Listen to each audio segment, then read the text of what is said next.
This is null because this is a page we're going to retrieve. We're giving it a page rank of 1, and we're giving it no HTML, and that way it'll be retrieved. And then we commit that, okay?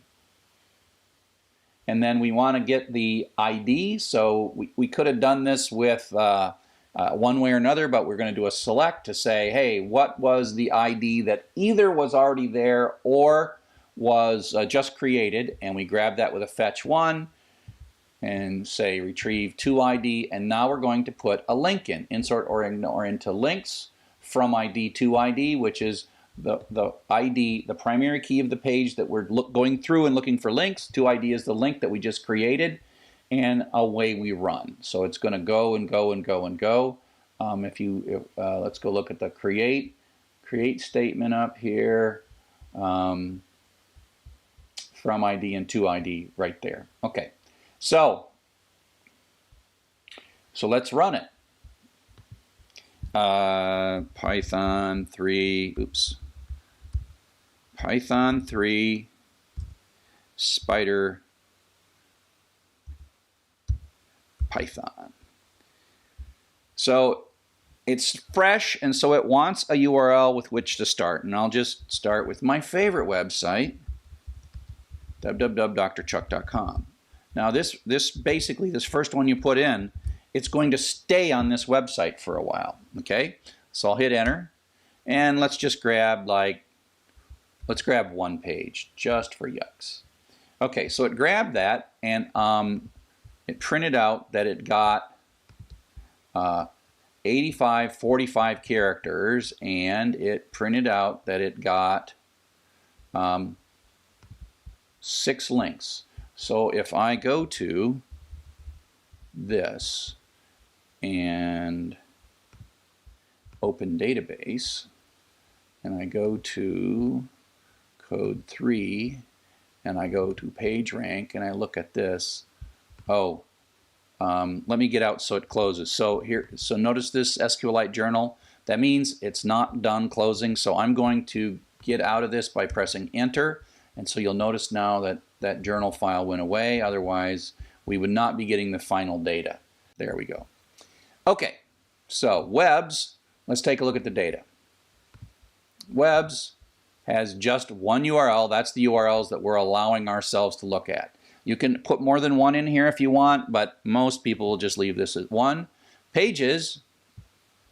So we got this first one, and we retrieved this, and this is the HTML of it, and we found 6 other URLs in there that are drchuck.com URLs, right? There was lots of other URLs in there, but there were only 5 other ones that we found, okay? And so, and what we'll find is if we go to links, we'll see that page 1 links to 2, links to 3, links to 4, links to 5, links to 6, because the links is just a many-to-many table. So page 1 points to page 2, page 1 points to page 2, page 1 to 3, page 1 to 5, okay?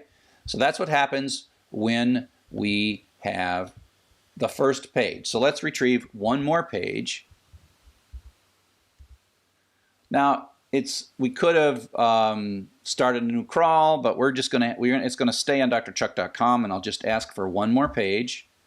And so now it went and grabbed. It randomly picked among these null guys, and I'm gonna hit enter to close it, and then I'll refresh this. And so it looks like we retrieved OBI sample, and we didn't get any new links.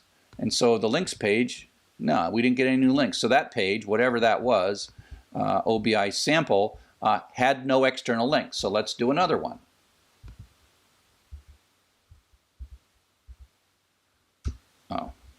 One more page.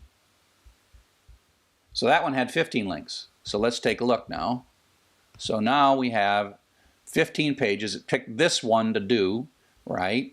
And now it added 15 more pages, and then if you look at links, you will see that page 4, which is one it just retrieved, links back to page 1. So now we're seeing this is where the page rank is going to be cool.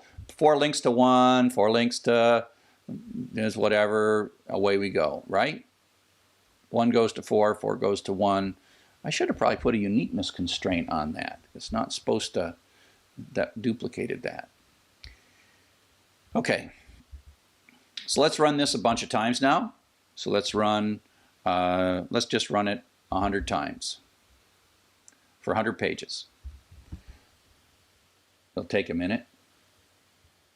So you'll see it's like freaking out on certain pages and not parsing them. You know, it's found its way into my blog. It's finding like 27 links. This table is growing wildly at this point. It's going to take us a while before we get to 100. It's kind of slow. Now the interesting thing is I can hit Control-C at any point in time. Right? And so that blew up. But it's okay because the data is still there. And so if we go back to pages, for example, and we refresh our data, we see we got a ton of stuff. And this will restart and all the things. So if we search this, that I sorted that by HTML, you see that there's lots of files that we've got, and it's never going to retrieve those again because those have HTML. So then I can run this thing again and start it up. And when I say Control-C, your computer might go down, your network might go down. There's all kinds of things that might happen, and you just pick up where it leaves off. It just picks up where it leaves off, and that's what's nice about this.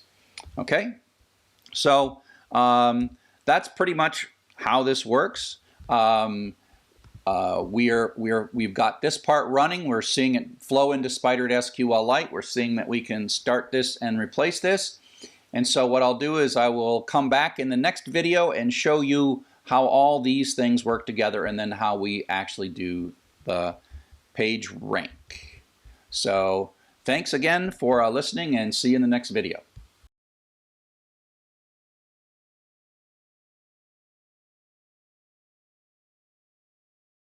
We're picking up in the middle here where we are running a simple spider that's retrieving data and putting it into running this spider.py file.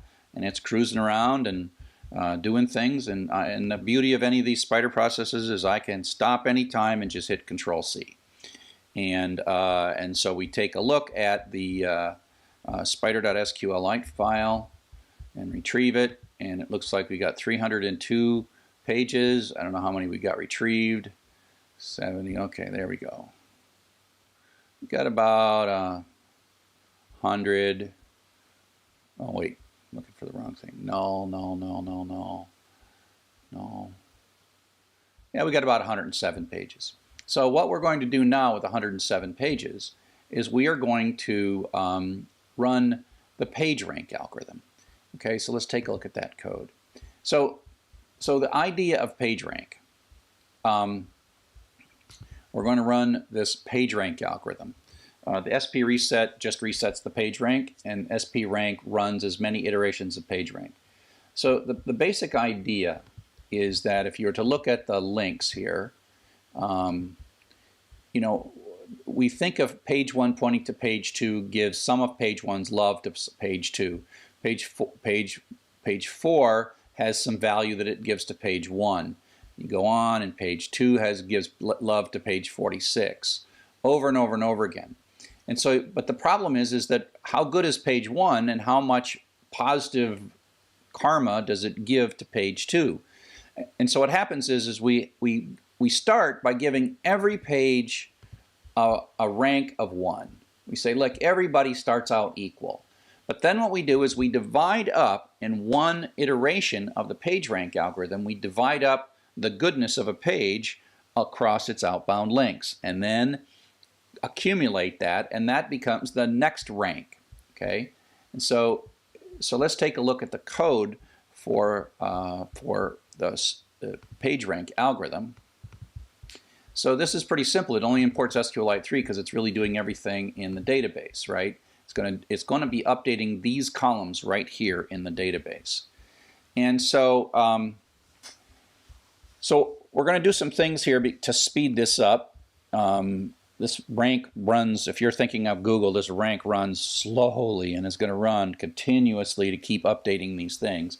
So the first thing I do is I read in all of the from IDs from the links, select distinct, throws out any duplicates, and so I have all the from IDs, which are all the pages that have links to other pages, because all the pages are in pages. But in links, to have a from ID, you have to also have a to ID. Okay? And so we're also going to look at the pages that receive PageRank. and we're kind of pre-caching this stuff. Okay.